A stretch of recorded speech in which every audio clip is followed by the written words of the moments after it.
يا أيها الذين آمنوا اتقوا الله حق تقاته ولا تموتن إلا وأنتم مسلمون يا أيها الناس اتقوا ربكم الذي خلقكم من نفس واحدة وخلق منها زوجها وبث منهما رجالا كثيرا ونساء واتقوا الله الذي تساءلون به والأرحام إن الله كان عليكم رقيبا يا أيها الذين آمنوا اتقوا الله وقولوا قولا سديدا يصلح لكم أعمالكم ويغفر لكم ذنوبكم ومن يطع الله ورسوله فقد فاز فوزا عظيما وقال الله تعالى في كلامه المجيد بسم الله الرحمن الرحيم ولتكبر الله على ما هداكم لعلكم تشكرون وقال النبي صلى الله عليه وسلم قد أبدلكم الله خيرا منهما يوم الأضحى ويوم الفطر শ্রদ্ধেয় সম্মানিত দিনী ভাই সকল, যাবতীয় প্রশংসা সেই মহান আল্লাহ পাক রব্বুল আলামিনের জন্য, যিনি আমাদেরকে এই মহা খুশির দান প্রদান করেছে, খুশির দিন প্রদান করেছে। তার প্রশংসা করে শেষ করতে পারা যায় না এবং কখনো যাবে না, তাই সংক্ষিপ্ত সবাই বলি আলহামদুলিল্লাহ। তারপরে পরে আমার নবী, আপনার নবী তথা সারা বিশ্বের নবী মা আমিনার লাল হযরত মুহাম্মদ রাসূলুল্লাহ সাল্লাল্লাহু আলাইহি ওয়াসাল্লামের উপর শত শত দরুদ ও সালাম বর্ষিত হোক। সকলেই বলি আল্লাহুম্মা সাল্লি আলাইহি আল্লাহুম্মা বারিক আলাইহি। ঈদ সংক্রান্ত কয়েকটি কথা কয়েকটি মিনিটের জন্য, অতএব আপনারা বিরক্ত বোধ না হয়ে কয়েকটি মিনিট বসে যান, বক্তব্যটা শুনে যাবেন। ঈদ এর অর্থ হচ্ছে আনন্দ, এর শাব্দিক অর্থ বরাবর ফিরে আসা। আরবি গ্রামারে আদা ইয়াউদু ঈদান থেকে ঈদ শব্দটি এসেছে, যার দিনটি বরাবর ফিরে আসে বলে এর নামকরণ করা হয়েছে ঈদ। আল্লাহ তাবারক ওয়া তাআলা এই দিনে তার বান্দাকে বিশেষ নিয়ামত ও অনুগ্রহ দ্বারা বরাবর ধন্য করে থাকেন, বরাবর ইহসান করে থাকেন। রমজানের পানাহার নিষিদ্ধ করার পর আবার পানাহারের আদেশ প্রদান করেন, এতে মানুষের প্রাণ আনন্দের সঞ্চিত হয়। এই কারণে এই দিবসের নামকরণ করা হয়েছে ঈদ। ঈদের প্রচলন কিভাবে শুরু হয়? যখন নবী করিম সাল্লাল্লাহু আলাইহি ওয়াসাল্লাম মক্কা থেকে মদিনা হিজরত করে গেলেন, তখন দেখলেন যে মদিনাবাসীরা 2 দিবস তারা পালন করছে, 2 দিবসে তারা আনন্দ করছে, 2 দিন তারা খেলাধুলা করছে। তখন নবী করিম সাল্লাল্লাহু আলাইহি ওয়াসাল্লাম তাদেরকে জিজ্ঞাসা করলেন যে এই 2 দিনের তাৎপর্য কি? তখন তারা বলল যে এই 2 দিন আমরা জাহিলি যুগ থেকে আমরা দিবস পালন করে আসছি, আনন্দ করে আসছি, এই 2 দিন আমরা খেলাধুলা করে আসছি। তখন রাসূল আকরাম সাল্লাল্লাহু আলাইহি ওয়াসাল্লাম তাদেরকে বললেন, قد أبدلكم الله خيرا منهما يوم الأضحى ويوم الفطر। আল্লাহ রাব্বুল আলামিন তোমাদেরকে এর থেকে উত্তম বিশেষ 2টি দিন তোমাদেরকে দান করেছে। সেই দুইটি দিন হলো ইয়াউমুল আযহা ওয়া ইয়াউমুল ফিতর, ঈদুল আযহার দিন আর ঈদুল ফিতরের দিন। সম্মানিত উপস্থিতি, তাহলে আলহামদুলিল্লাহ আজকে ঈদুল ফিতরের দিন, মহা খুশির দিন। কিন্তু প্রশ্ন হচ্ছে যে কাদের জন্য এই মহা খুশির দিন? 1 মাস সিয়াম পালনের পর মুসলিম জগতে এই মহা খুশির দিন অর্থাৎ ঈদুল ফিতরের দিন আসে। রোজাদার মুসলমানদের জন্য এই ঈদুল ফিতরের দিন মহা খুশির দিন। রোজাদারেরা 1 মাস রোজা পালনের পর আল্লাহ তাবারক ওয়া তাআলা তাদের জন্য এই ঈদ বা আনন্দ উদযাপনের একটি সুযোগ করে দিয়েছেন। সম্মানিত দিনী ভাই সকল, এই ঈদ তাদের জন্য মহা খুশির দিন। যারা রোজা রমজান মাসে রোজা রেখেছে এই ঈদ তাদের জন্য মহা খুশির দিন। যারা রমজান মাসে রোজা রেখে আল্লাহর ইবাদত করে আল্লাহর নৈকট্য লাভ করেছে এই ঈদ তাদের জন্য মহা খুশির দিন। যারা নিজের নফসের বিরুদ্ধে সংগ্রাম করে বিজয় হয়েছে এই ঈদ তাদের জন্য মহা খুশির দিন।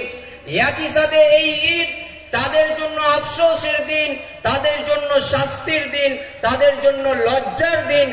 যারা রমজান মাসে রোজা রাখেনি, রমজান মাসে রোজা রাখতে পারতো অথচ রমজান মাসে রোজা রাখেনি, তাদের জন্য এই ঈদ আফসোসের দিন, তাদের জন্য এই ঈদ লজ্জার দিন। যারা গুনাহের কাজে লিপ্ত ছিল, গুনাহের কাজ ছাড়তে পারেনি, এই ঈদ তাদের জন্য আফসোসের দিন, তাদের জন্য লজ্জার দিন। যারা মদ, জুয়া, ব্যভিচার, জিনা ইত্যাদিতে রমজান মাসে লিপ্ত ছিল এই ঈদ তাদের জন্য আফসোসের দিন, তাদের জন্য এই ঈদ শাস্তির দিন, তাদের জন্য এই ঈদ লজ্জার দিন। সম্মানিত উপস্থিতি, ঈদের দিনে নতুন জামা কাপড় পরে সুরমা আতর লাগিয়ে ঈদের জামাতে শামিল হওয়ার নাম ঈদ নয়।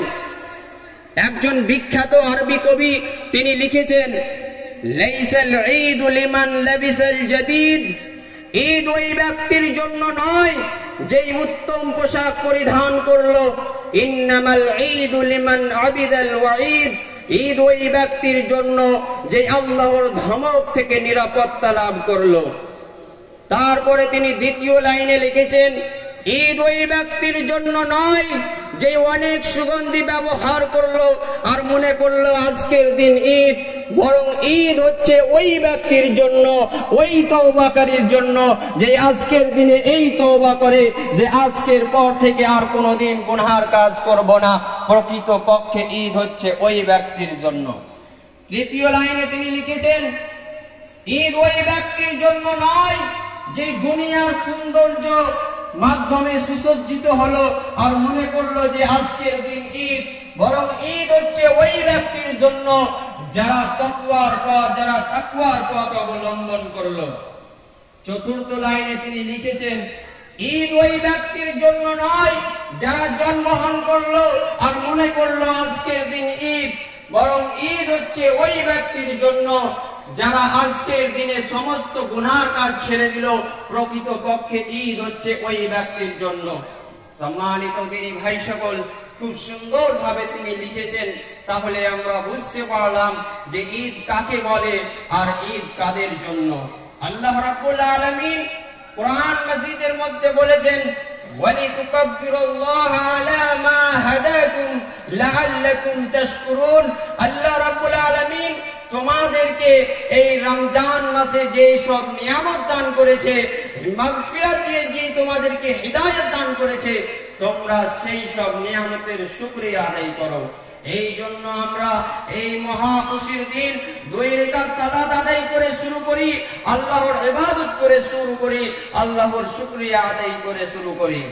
সম্মানিত দিনী ভাই সকল, এই ঈদের একটা হাদিসে এসেছে, এই ঈদের নামাজের শেষে আল্লাহ রাব্বুল আলামিন বলতেই থাকেন তার প্রিয় বান্দাদেরকে, হে আমার প্রিয় বান্দারা, আজকের দিনে আমি তোমাদের সমস্ত পাপগুলোকে ক্ষমা করে দিলাম। হে আমার বান্দারা, আজকের দিনে আমি তোমাদের সমস্ত গুনাহগুলোকে ক্ষমা করে দিলাম। অতএব তোমরা আজকে নিষ্পাপ হয়ে ঘরে ফিরে যাও। সম্মানিত দিনী ভাই সকল, তাহলে ঈদ হচ্ছে আল্লাহর শুকরিয়া আদায় করার দিন, আল্লাহর নৈকট্য লাভের দিন। সম্মানিত দিনী ভাই সকল, রমজান মাস অতিবাহিত হয়ে গেল, কারো জন্য খুশির বিষয় আর কারো জন্য দুঃখের বিষয়।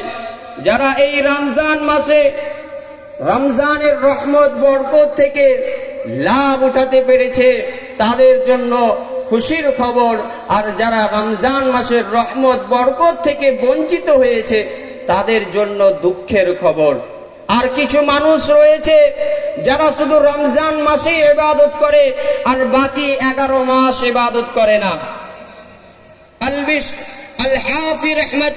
আল হাফি রহমাতুল্লাহ আলাইহিকে জিজ্ঞাসা করা হলো যে কিছু মানুষ রমজান মাসে খুব বেশি বেশি ইবাদত করে, কিন্তু বাকি আর 11 মাস ইবাদত করে না, এদের সম্পর্কে আপনি কি বলতে চান?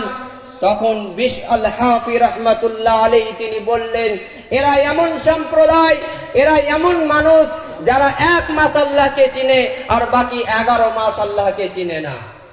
সম্মানিত দিনী ভাই সকল, তাহলে আমাদেরকে এমনটা করলে হবে না, সালফে সালেহিনদের আমলে আমাদেরকেও চলতে হবে।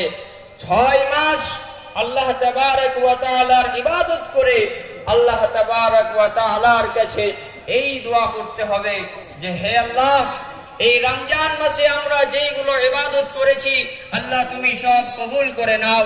এর মধ্যে যদি ভুল ত্রুটি হয়ে থাকে আল্লাহ তুমি আমাদেরকে ক্ষমা করে দাও। আর বাকি 5 মাস এই দোয়া করতে হবে, ইবাদত করে এই দোয়া করতে হবে, হে আল্লাহ আমাদেরকে তুমি আবার রমজান মাস দান করো। সালফে সালেহিনগণ এইভাবে তারা দোয়া করতেন, এইভাবে তারা আমল করতেন। অতএব আমাদের প্রত্যেকের কর্তব্য আমাদেরকেও এইভাবেই আমল করতে হবে সালফে সালেহিনদের তরিকায়। সম্মানিত দিনী ভাই সকল, শেষ কথা যে আমরা ঈদের দিনে একে অপরকে কিভাবে শুভেচ্ছা জানাবো। ইবনে হাজার আসকালানী রাহমাতুল্লাহ আলাইহি তিনি বলেন যে জুবাইর ইবনে নাফির থেকে বিশুদ্ধ সূত্রে বর্ণিত রয়েছে যে রাসূল আকরাম সাল্লাল্লাহু আলাইহি ওয়াসাল্লামের সময় যখন সাহাবায়ে কেরামরা একে অপরের সাক্ষাৎ করতেন এই ঈদের দিনে, তখন তারা বলতেন তাকাব্বালাল্লাহু মিন্না ওয়া মিনকুম, আল্লাহ তাবারক ওয়া তাআলা তোমাদের এবং আমাদের সমস্ত ভালো কাজগুলোকে কবুল করুন। সহিহুল বুখারীতে রয়েছে। তাহলে আমাদেরকেও এই ঈদের দিনে একে অপরকে এই শব্দ দ্বারা আমাদেরকেও শুভেচ্ছা জানাতে হবে। মনে রাখেন, তাকাব্বালাল্লাহু মিন্না ওয়া মিনকুম, তাকাব্বালাল্লাহু মিন্না ওয়া মিনকুম, তাকাব্বালাল্লাহু মিন্না ওয়া মিনকুম।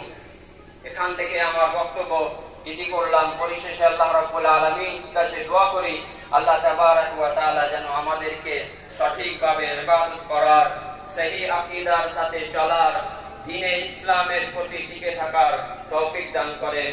আমিন। ওয়া আখিরু দাওয়ানা আলহামদুলিল্লাহি রাব্বিল আলামিন। আসসালামু আলাইকুম ওয়া রাহমাতুল্লাহি ওয়া বারাকাতুহু।